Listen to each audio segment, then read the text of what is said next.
Good morning. 10 के दमदार trades में आपका स्वागत है। वीरोर में रहेंगे अगले आधे घंटे आपके साथ और बहुत कुछ है शो में लाइंड अप। टॉप कॉल्स के लिए हमारे साथ आशीष बहेती और राजेश सतपुते बने हुए हैं। उसके अलावा अमित सेठ और रुचित जैन भी जुड़ेंगे अपने टॉप ट्रेड्स के साथ। कॉर्पोरेट स्कैन में सिग्नेचर ग्लोबल के फाउंडर और चेयरमैन प्रदीप अग्रवाल से होगी एक खास चर्चा। वहीं बिग मार्केट वॉइसेस में प्राइम सिक्योरिटीज़ के एमडी एन जयकुमार से मार्केट फंडामेंटल्स पर करेंगे खास बातचीत। लेकिन सबसे पहले नज़र डाल लेते हैं आज की मार्केट्स पर।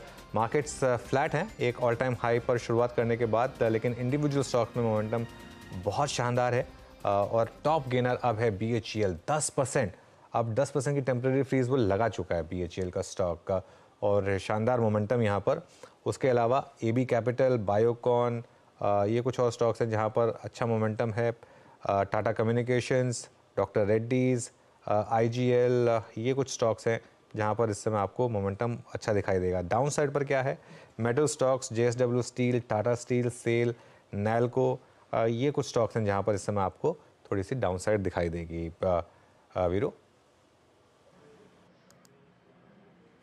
जी, तो ये अब तक की अगर आप देखिए बाजार की छोटी सी स्कैनिंग थी और अब एक काम करते हैं, मेहमानों से कॉल लेना शुरू करते हैं। हमारे साथ आशीष बहेती, राजेश सतपुते, फ्रेश पर्सपेक्टिव, रुचित जैन और अमित सेठ लेकर हाजिर हुए हैं। आप सभी को नमस्कार, कार्यक्रम में स्वागत है आप सभी का।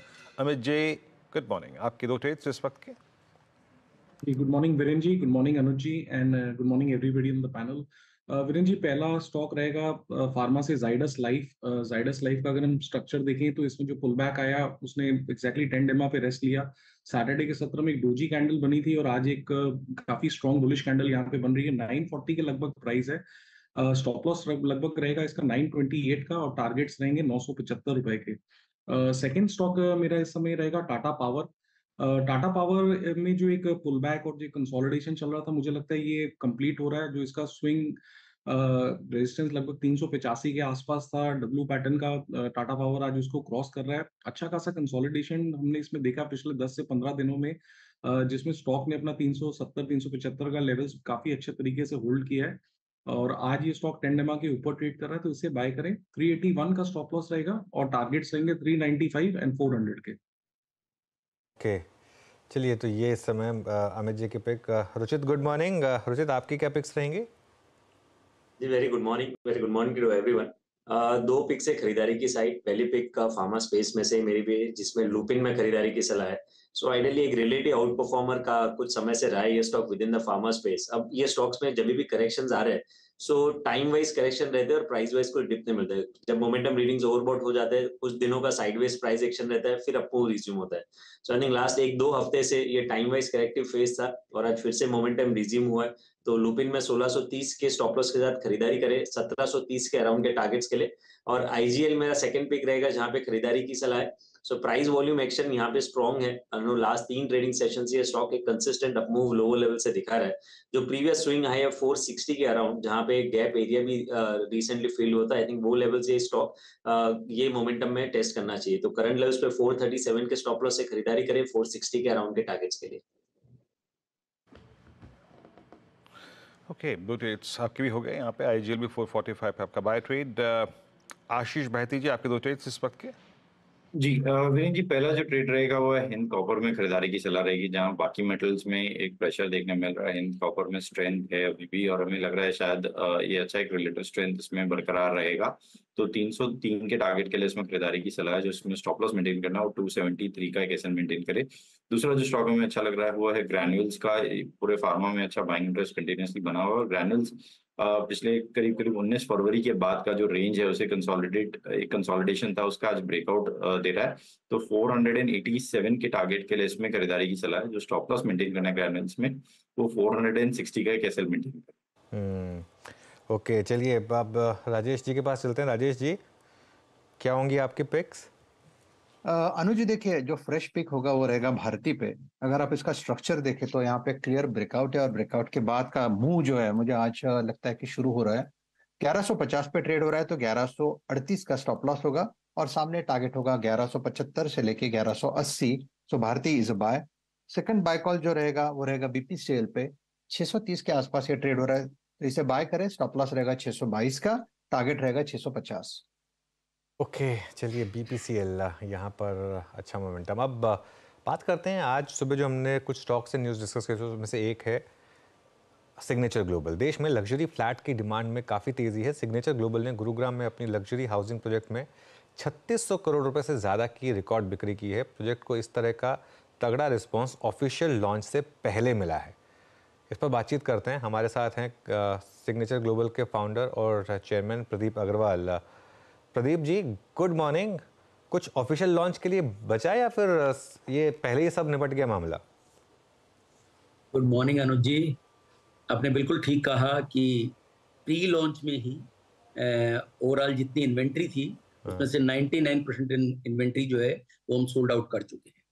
जैसा कि आप जानते हैं, आजकल एक न्यूज़ है पूरी की द्वारका एक्सप्रेस से फ्लैग ऑफ होने वाला है। उसी के चलते जो डिमांड है वो द्वारका एक्सप्रेस वे के सराउंडिंग में जितने भी प्रोजेक्ट्स हैं उनमें काफ़ी ज़्यादा बनी हुई है। एंड ये जो हमारा प्रोजेक्ट है ये द्वारका एक्सप्रेस वे पर 16.5 एकड़ का है, लगभग 16.5 एकड़ का, जिसमें लगभग 1008 यूनिट है। इसको हमने प्री लॉन्च में सोल्ड आउट किया है, जिसका नंबर लगभग 3600 करोड़ के नियर अबाउट है। ये तो 3600 करोड़ मतलब क्या टिकट साइज क्या था आपका? कितने इसमें आपने यूनिट्स बेची हैं? जो हमारा ticket size, starting ticket size था वो 3 करोड़ का था। 3 करोड़ से लेकर 4 करोड़ रुपए तक की रेंज थी, डिपेंड ऑन साइज। एंड जो यूनिट है वो लगभग 995 यूनिट हमने इसमें सोल्ड आउट किए हैं, जो लगभग टोटल 1008 यूनिट के अगेंस्ट। क्या क्या एरिया था इनका? एक पर स्क्वायर फुट प्राइस पर आने की कोशिश कर रहा था। हमने पर स्क्वायर फीट जो प्राइस है वो काफी कॉम्पिटिटिव रखा है। आजकल जो द्वारका एक्सप्रेस से जो लॉन्चेस प्राइस है वो लगभग 16-17 हजार के हैं, और हमने लेकिन जैसा कि कंपनी का एक एम रहा है कि किसी तरीके से अफोर्डेबिलिटी बनाकर रखी जाए, हमने 13,000 रुपए पर स्क्वायर फीट के प्राइस के ऊपर जितने भी हमारे कस्टमर्स थे उनको हमने अपना प्रोजेक्ट दिया है। 13,000 का प्राइस एट अफोर्डेबल रेट है। सुन के प्रदीप जी बहुत अच्छा लग रहा है। खैर, मैं अब आऊँगा एग्जैक्टली कि सर ये जिस प्रकार की प्राइसिंग है ये लास्ट 1-1.5 साल में बड़ा सब्सटेंस, मतलब मैं इस 13,000 के प्राइस पे भी समझ रहा हूँ कि आपका ये कितना प्राइस बढ़ चुका है सर कोविड से लेकर अब तक का। ये प्राइसिंग अभी और स्ट्रांग होगी क्या? क्योंकि आप कह रहे हैं ना कि मार्केट रेट से आपने 3,000 कम ही रखा है। ये प्राइसिंग निकट भविष्य में और स्ट्रांग हो सकती है? बिल्कुल आपने ठीक कहा। ये जो प्राइसिंग है ये लगातार अप ट्रेंड की तरफ है, और इसका बहुत फंडामेंटल रीजन है कि जो इंफ्रास्ट्रक्चर है गुरुग्राम का वो बहुत बेहतरीन हो रहा है। आप ये देखिए, डिमांड सप्लाई का फर्क देखिए कि हमने लगभग जो 1000 फ्लैट के अगेंस्ट जो EOI expression of interest receive किया है वो लगभग 5.5 टाइम है। लगभग 5400 से ज्यादा एप्लीकेशन हमने इसमें रिसीव की हैं। और एक चीज और हमने इसमें फंडामेंटली की है कि केवल एक फैमिली को एक ही फ्लैट दिया है। आप ये देखिए, इतना सबके बाद भी जो इंटरेस्ट था लोगों का वो कितना ज्यादा है।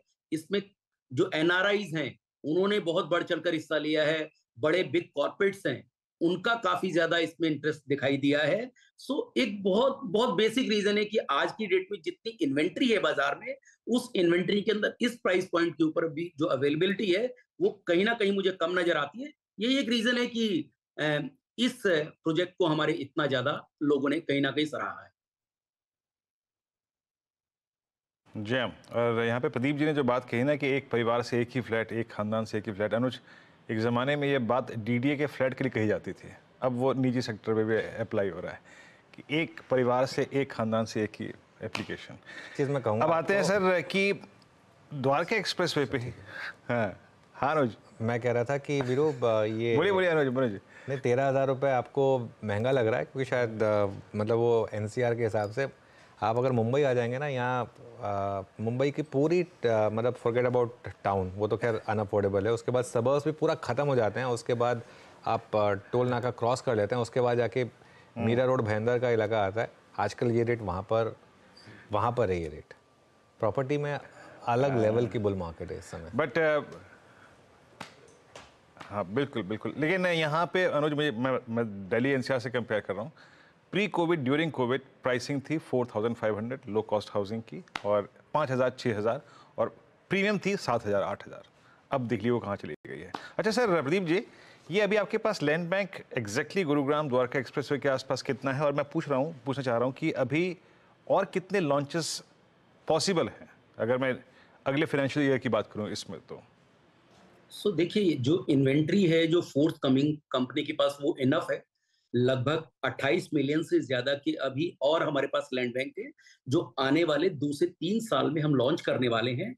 जैसा कि इस साल के अंदर जो हमारी एक जो गाइडेंस थी वो था लगभग हम 4500 करोड़ का जो प्री सेल नंबर है वो अचीव करेंगे, जो हम इससे पहले ही लगभग अभी तक लगभग 6800 करोड़ का हम अचीव कर चुके हैं। इस साल में मैं उम्मीद कर रहा हूं ये 7200 से 7500 करोड़ का नंबर हम आराम से अचीव करेंगे। और जो नेक्स्ट ईयर आने वाले हैं उसमें ईयर ऑन ईयर आप ये मान के चलिए लगभग 25% से ज्यादा का उछाल आपको हमारे इन नंबर्स में नजर आएगा।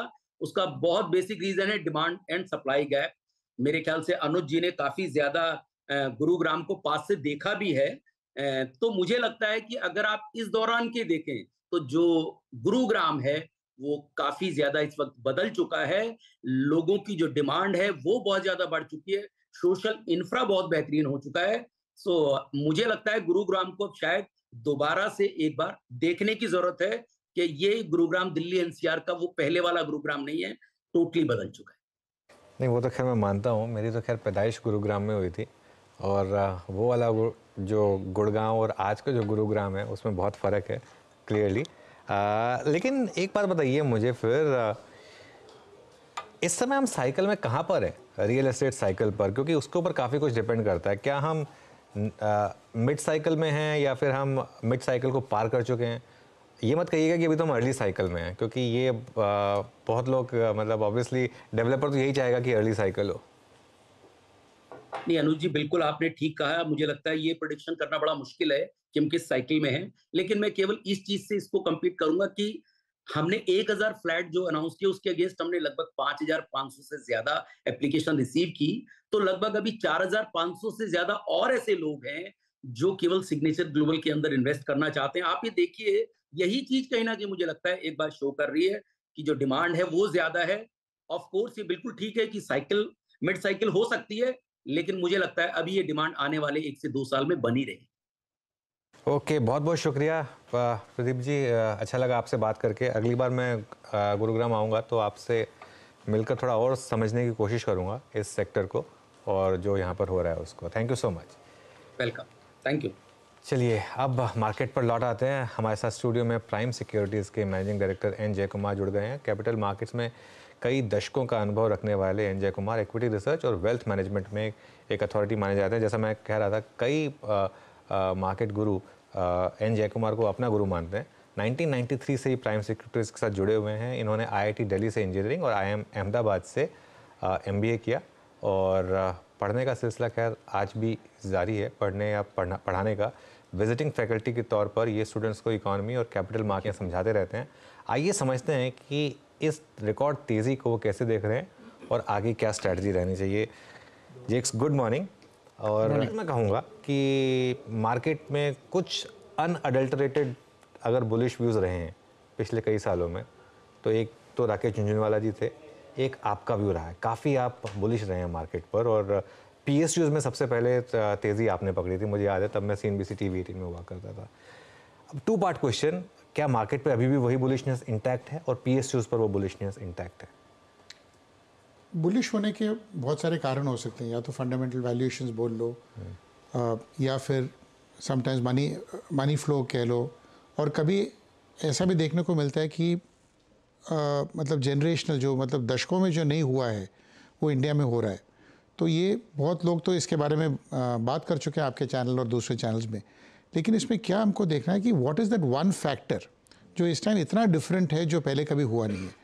और मेरे हिसाब से वो रिटेल पार्टिसिपेशन है, जिसकी आई थिंक आपके चैनल में काफ़ी जिक्र होती है कि ये एक फैक्टर है, लेकिन ये फैक्टर कितना बड़ा है और ये क्या कितना महत्वपूर्ण है इस मार्केट के लिए और हमारे अगले 3-5 साल के लिए। अगर आप देखोगे कि 3-4 साल 5 साल पहले जो रिटेल सेविंग्स थे उनके सिर्फ 2.5-3% मार्केट में आते थे in terms of investments, whether through SIPs और म्यूचुअल फंड्स एक्सेट्रा। वो बढ़ के पहली बार 4.5-5% तक आया है, जो बड़े डेवलप्ड मार्केट्स में मिड टीन्स यानी कि 15, 16, 17% भी जा सकता है ये। लेकिन वो तो मतलब डेवलप्ड मार्केट्स की बात हुई। मैं तो बोल रहा हूँ सिर्फ ये 2.5 से 5 तक का जो रास्ता तय किया है इस मार्केट ने, by taking individual savings and individual investors in, उसका इम्पैक्ट आज आपने को देखने को मिल रहा है कि बहुत सारे commentators may be rightly also using historical baggage, मतलब जो अनुभव, जो हिस्टोरिकल पी बोलते हैं, एवरेज ऑफ 25 ईयर्स बोलो, उस मैट्रिक्स को देखते हुए, उनको मद्देनजर रखते हुए ये लगता है कि ये मार्केट एक्सपेंसिव है। लेकिन मनी फ्लो और न्यू पार्टिसिपेंट्स के बेसिस में ये लगता है और कि मार्केट अभी काफ़ी हद तक, मेरे हिसाब से अंडर वैल्यूड तो नहीं बोलूँगा, लेकिन काफ़ी आगे बढ़ सकता है। जहाँ तक PSUs का इशू है, float was always a problem because government etcetera has large holdings. मेरे हिसाब से वो फ्लोट जितना कम है उतना मार्केट के लिए it is like the red rag to the bull, मतलब वो बुल के लिए उतना वो तेज़ी का कारण बन रहा है। तो एक तो फ्लोट है, एंड 2 PSUs में बहुत बड़ा एक कारण है कि जो ऑर्डर्स नहीं आते थे, अब इनकी जो आज की सरकार है वो नॉमिनेटेड बेसिस में इनको ऑर्डर्स दे रही है, which means that PSUs don't bid like other private sector, they actually get orders on a nominated basis, मतलब उनको चुन चुन के ऑर्डर्स दे रहे हैं। तो orders plus execution plus the old work force is retiring, efficiencies are coming into the system, और market हमेशा इनएफिशिएंट स्टॉक को चाहता है, क्योंकि efficient stock gets priced at efficiency value. Inefficiency में क्या कि हर साल कुछ लोग रिटायर होंगे, नया टेक्नोलॉजी आएगा, old plants are getting junked, new plants are getting upgraded etcetera. ये सब देखते हुए PSUs में मेरे हिसाब से और काफ़ी तेज़ी का कारण बन सकता है। ये these are some of the factors I would say जो ये तेज़ी में अलग है कि retail participation and the flavor for PSUs, the orders that they are getting, and in a cycle where the world is seeking growth, और हमारे market में इंडिया में ग्रोथ है, and PSUs are leading the capex cycle। अब private sector भी ये बाहर अपना उठाएंगे, ये उम्मीद है as we go forward, but और आगे बात कर सकते हैं, but this is the broad। बिल्कुल ठीक है, तो इन पर मैं आता हूँ वापस, रिविजिट करेंगे इनको, लेकिन एक दो स्पेसेस की बात कर लेते हैं जेक्स, और अगर आप चाहें तो आप स्टॉक स्पेसिफिक बात कर सकते हैं, नहीं चाहें तो शायद ना भी करें, लेकिन 2-3 स्टॉक जैसे टाटा मोटर्स, औरोबिंदो फार्मा, इन पर आप स्ट्रक्चरली काफ़ी बुलिश रहे हैं। वो बुलिशनेस अभी भी इंटैक्ट है, या फिर रीसेंट मूव के बाद खासतौर से टाटा मोटर्स जैसे स्टॉक में वहाँ पर अब थोड़ा सा नर्वसनेस लग रही है आपको? अगर कंपनियां एक दर पे आके रुक जाएं और बोलें कि हम ग्रो नहीं करें, then we can take a call कि आगे कुछ नहीं है। लेकिन अगर ये कंपनीज जिनका आपने जिक्र किया, और नॉर्मली मैं ये इंडिविजुअल स्टॉक्स के बारे में बात करना पसंद नहीं करता हूँ, बट ये डिस्क्लोजर देना चाहता हूँ कि इनमें मेरे इन्वेस्टमेंट्स हो सकते हैं और मैंने इन्वेस्ट किया है। इन कंपनियों में जो सुधार आया है या जो वृद्धि हुई है, it is not been because of pricing और बिकॉज ऑफ वन फैक्टर, बहुत सारे फैक्टर्स इनमें इन्वॉल्व हैं। तो इन कंपनियों में डेट रिड्यूस हो रहा है, आपने जो 2 कंपनियों का जिक्र किया उसमें जो डेट है वो रिड्यूस हो रहा है, be new businesses are coming in, and specially in things like pharma जहाँ ownership levels are so low. Tata Motors फिर भी इंडेक्स स्टॉक है, पार्टिसिपेशन हुआ है, it is moved up and it is indicating of new money coming in. लेकिन pharma में तो people have taken a trading view अभी तक। तो जो फार्मा के मूव्स आए हैं, आज सुबह रिपोर्ट पढ़ रहा था कि जो ड्रग शॉर्टेजेस यूएस में हैं, अब 250 drug shortages the EU has identified last week, 250 drugs they have put on the list जहाँ पर there are shortages। तो अगर shortages are happening across the world, and this is only the beginning therefore, and some of the companies that you mentioned are positioned in this space। तो एक तो है कि patented drugs बहुत लोग afford कर नहीं पाते हैं, जेनेरिक्स ड्रग्स करते हैं, प्लस ये जो कंपनी का जिक्र किया वो there was a newspaper article also over the weekend about the PLI implementation कि बहुत critical inputs people are marketing. So I think the Indian pharmaceutical sector, और ये औरोबिंदो का ही जिक्र नहीं है, बट ये सेक्टर का ही, मतलब मैं ये बोलूँगा कि जहाँ वेटेज आज भी 5% हो इंडेक्स में, जिस 5% में 3/4 एक कंपनी का वेटेज है सन फार्मा का, तो बाकियों का तो कोई वेटेज ही, ओनरशिप भी काफी कम है कंपेयर टू जो पीक था उसके। बिल्कुल सही, FI ओनरशिप ना के बराबर है, local ownership only at the margin है। तो people don't own enough of the stock, stocks are undervalued, tailwinds are there. मतलब मेरे हिसाब से तो ये एक मौका अच्छा, हम लोग क्या होता है कि प्राइसेस देख के many times we come to the conclusion कि बहुत कुछ बहुत चल गया। हाँ। वेरएज ये जिंदगी का असूल है कि आपको मिस करने की जो फीलिंग है वो होनी चाहिए, फोमो जो बोलते हैं वो होनी चाहिए आपको।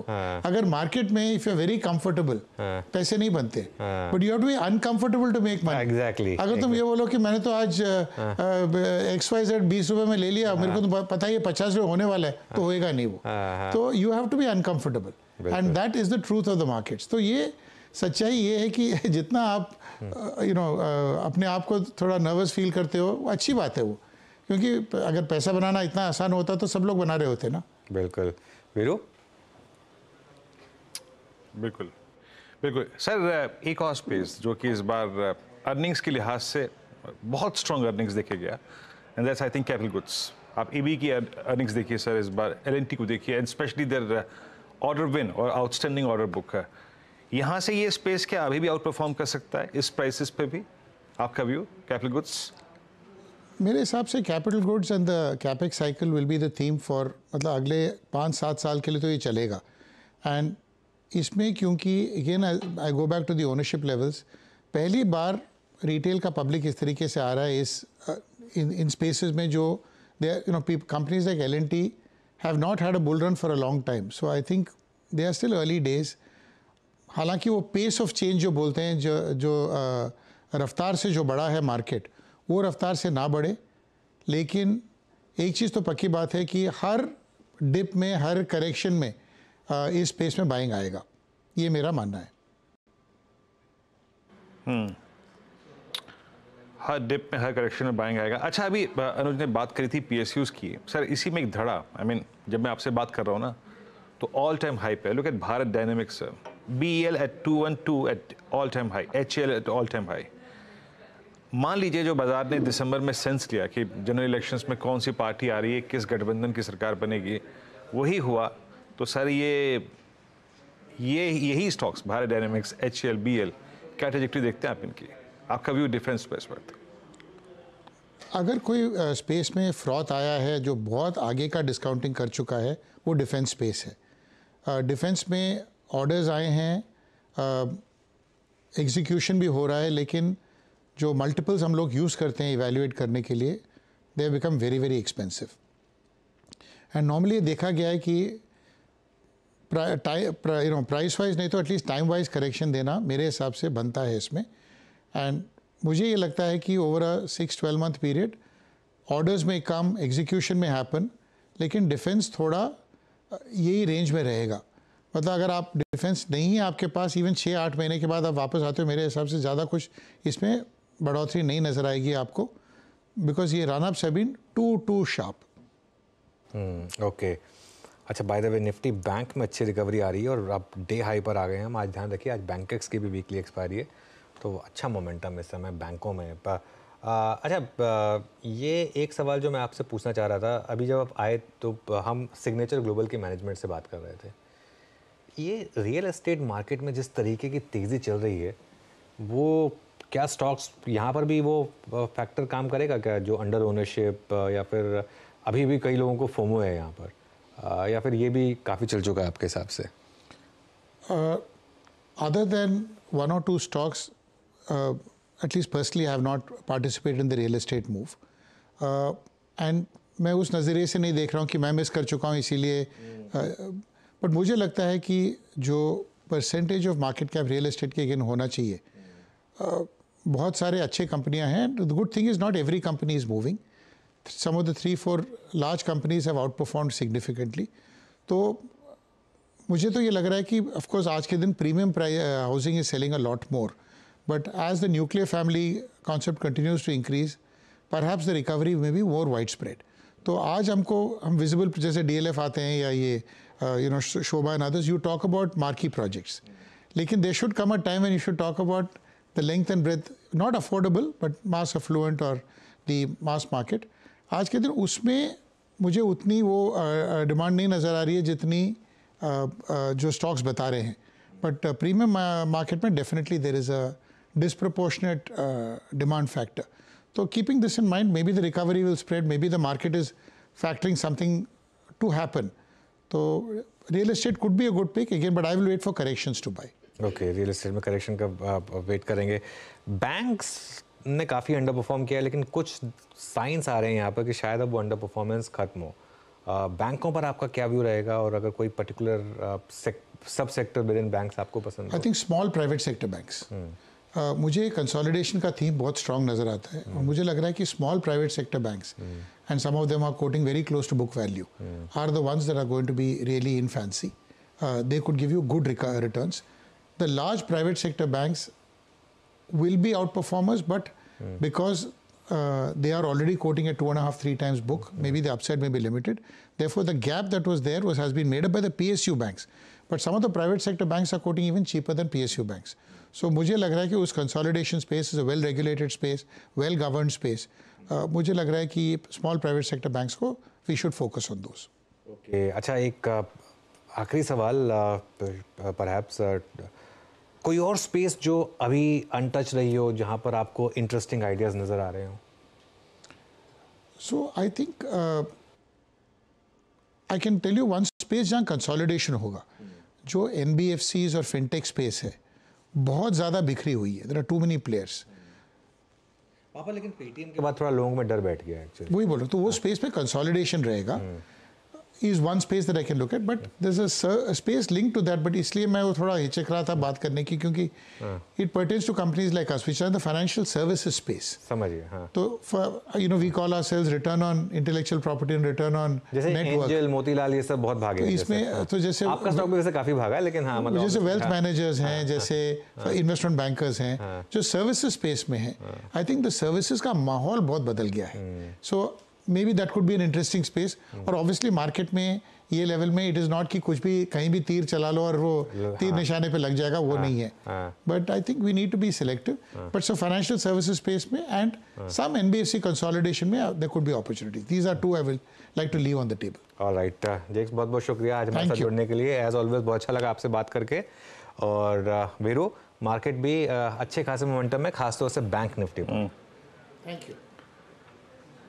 जी हाँ, बैंक निफ्टी इस वक्त एक मोमेंटम स्ट्रॉन्ग जनरेट करता हुआ. बैंक निफ्टी डे हाई और BHL 12% ऊपर. पूरा का पूरा पावर, पूरा का पूरा डिफेंस, पूरा का पूरा कैपिटल गुड्स इस वक्त मूव जनरेट करता हुआ. अमित, एक स्टॉक पे आपकी राय चाहूँगा. अभी कुछ देर पहले मैंने पिक किया था, that was I think BL. अब आ गया है ऑल टाइम हाई पर. नया पोजीशन क्या है? हमने पिक किया था 210.50 पर, अब 2.2. जी, BL में वीरेंद्र जी हमने एक फ्रेश रेंज ब्रेकआउट देखा. अगर आप देखें इसका चार्ट, तो पिछले 8 से 10 दिनों में एक कंसोलिडेशन चल रहा था 201 और 208 के लेवल पे. काफी नैरो कंसोलिडेशन था, और मार्केट कहीं भी जाए, लेकिन ये काफी स्टेडीली लेवल्स होल्ड कर रहा था. आज उस रेंज का हमने ब्रेकआउट देखा है. तो मैं आज का जो लो है पोजिशनली 206, उसको स्टॉप लॉस लगा के मेरे पोजिशनल टारगेट्स यहाँ 220 से लेके 225 के होंगे 3 से 4 दिनों में. जैम, और ये देखिए आपकी स्क्रीन पे मूडीज ऑन इंडिया. एक बहुत महत्वपूर्ण टेक. 2024 GDP ग्रोथ का जो अनुमान है बढ़ा है 6.1 से बढ़ाकर, अगर आप देखें तो इसको करा गया है 6.4. तो यहाँ पे 6.8, माफ कीजिएगा, 6.8. तो हालिया GDP के जो आंकड़े थे और आगे की RBI की ओर से दरें स्थिर रहने की उम्मीद है उनको, तो एक बहुत बड़ा स्टेटमेंट. और आई थिंक ये हम बात ही कर रहे थे शुक्रवार की मॉर्निंग में, इस बात की पॉसिबिलिटीज़ है. पर एज ऑफ नाउ मूडीज ने, अगर आप देखें, इस पर अपना टेक दिया है, और 2024 के GDP जो अनुमान था उसको 6.1 से बढ़ाकर 6.8. आई थिंक इसका एक इम्पैक्ट, हालांकि देखिए हम इसको प्ले कर चुके हैं, बट आई थिंक इसका एक बहुत ही बड़ा स्ट्रॉन्ग इम्पैक्ट पड़ेगा. Look at Nifty as of now. आपकी स्क्रीन पर हम डे हाई पर हैं, और साथ ही साथ अब हम ऑल टाइम हाई पर आ गए हैं. एक बार आपकी स्क्रीन पे बैंक निफ्टी लेके आइएगा. Bank Nifty at 47,474. याद रखिएगा, सबसे महत्वपूर्ण, कठिन और स्ट्रॉन्ग जो ट्रेजेक्ट्री है, मतलब हरल के रूप में, वो है 47,500. कि वही हमारा ब्रेकडाउन पॉइंट है जब HDFC के नंबर्स आए थे. अब हम ऑलमोस्ट उसको स्ट्राइक करते हुए. लेकिन नीरज जी मेरे साथ मौजूद हैं, मेरे वरिष्ठ सहयोगी. नीरज जी, ये लीजिए, मूडीज ने अपनी सहमति जाहिर कर दी. FY24 6.8 करना ही था. जब सरप्राइज 8.4% का होता है और हम लोग RBI को भी बीट कर देते हैं, तो फिर मूडीज को तो चेंज करना ही पड़ेगा. अभी और करेंगे एक आध बार वो. अभी तो बहुत कम किया उन्होंने. तो लेकिन मुझे लगता है कि ये एक बहुत बड़ा मूव है और आधे % या 1/4% जीडीपी के अपग्रेड का मतलब होता है मार्केट में बड़ी तेज़ी, और यहाँ तो आधा 1-1.5% की राइज हो रही है। तो इस तरीके की तेज़ी मार्केट में स्वाभाविक है, बननी चाहिए मुझे लगता है। तो आज तो कितना है 22,420, क्या सॉलिड रैली है। चलो जल्दी हम लोग कितना 23,000 कब तक पहुँच जाएगा ये? चलने दीजिए, चल रहा है, इसमें क्या नजर लगानी। पर आज हमारे गांव का जलवायु नीरज जी, आप मानते हैं कि नहीं मानते हैं? BHEL 12% न मानने कोई सवाल ही नहीं है। अब तो क्या जबरदस्त तेजी है BHEL में। तो हर्षदा की नानी का भी मामला हो गया है, उस शहर का भी जलवा है। तो चलिए BHEL 11-12% की रैली सिंगरौली प्रोजेक्ट के हासिल होने के बाद से, और ज़बरदस्त तेज़ी है। अभी हाल फिलहाल में ये 212 रुपये का लो टच किया था इसने, और 212 से 263 की जर्नी मात्र मैं ख्याल में 7-8 ट्रेडिंग सेशंस में हुई है। तो इस तरीके की बड़ी तेज़ी स्टॉक्स में देखने को। बता दें कि मनी कंट्रोल पर दिए गए विचार एक्सपर्ट्स के अपने निजी विचार होते हैं। वेबसाइट या मैनेजमेंट इसके लिए उत्तरदायी नहीं है। यूजर्स को मनी कंट्रोल की सलाह है कि कोई भी निवेश निर्णय लेने से पहले सर्टिफाइड एक्सपर्ट की सलाह लें।